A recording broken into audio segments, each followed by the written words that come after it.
Saudara-saudari terkasih, salam jumpa kembali dalam Lilin Sabda edisi Jumat 7 Juni 2024 yang merupakan Hari Raya Hati Yesus yang Maha Kudus. Bacaan Injil akan diambil dari Injil Yohanes bab 19 ayat 31 sampai ayat 37. Mari kita baca beberapa ayatnya. Mulai dari ayat 33. Lambung Yesus ditikam. Namun ketika mereka sampai kepada Yesus dan melihat bahwa ia telah mati, mereka tidak mematahkan kakinya. Tetapi seorang dari antara prajurit itu menikam lambungnya dengan tombak dan segera mengalir keluar darah dan air. Orang yang melihat sendiri hal itu yang bersaksi dan kesaksiannya benar dan ia tahu bahwa ia mengatakan kebenaran supaya kamu juga percaya. Saudara-saudari yang terkasih dalam Kristus, pertama-tama kita ingin menggali dulu sejarah pesta atau hari raya Hati Yesus yang Maha Kudus ini. Dalam sejarah gereja ada seorang santa bernama Santa Margareta Alacoque. Beliau mendapatkan penampakan Tuhan Yesus yang menunjukkan hatinya yang Maha Kudus itu 3 kali.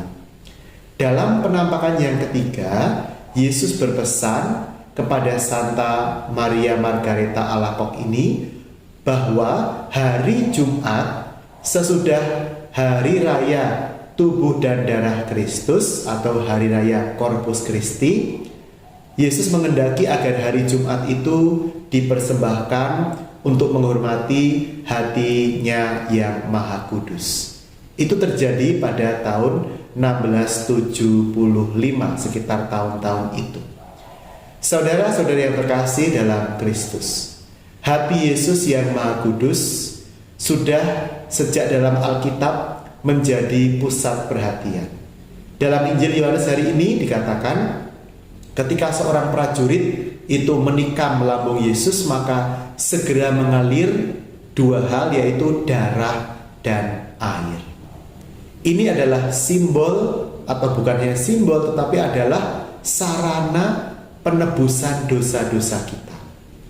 Yesus disalib untuk menebus, membayar lunas dosa-dosa kita dengan darah dan air yang mengalir dari hatinya yang Maha Kudus.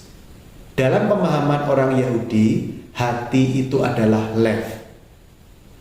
Lev itu apa? Adalah pusat atau inti dari keberadaan seseorang.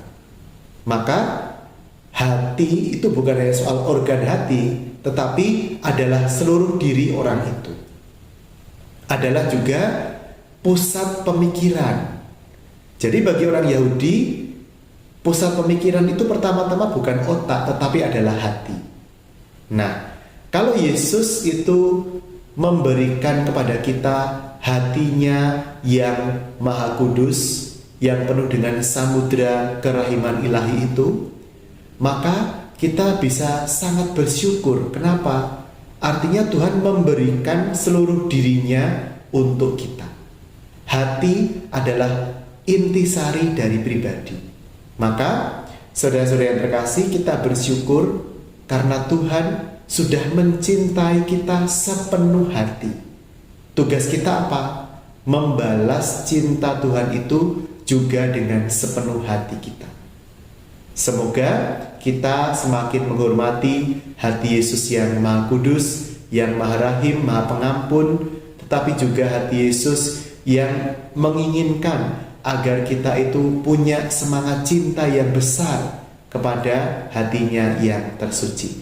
Mari kita sucikan hati kita dari segala hal yang buruk, dari perkataan-perkataan yang kurang sopan, dari tindakan-tindakan yang melukai hati Yesus yang Maha Kudus. Tuhan memberkati kita dalam nama Bapa dan Putra dan Roh Kudus. Amin.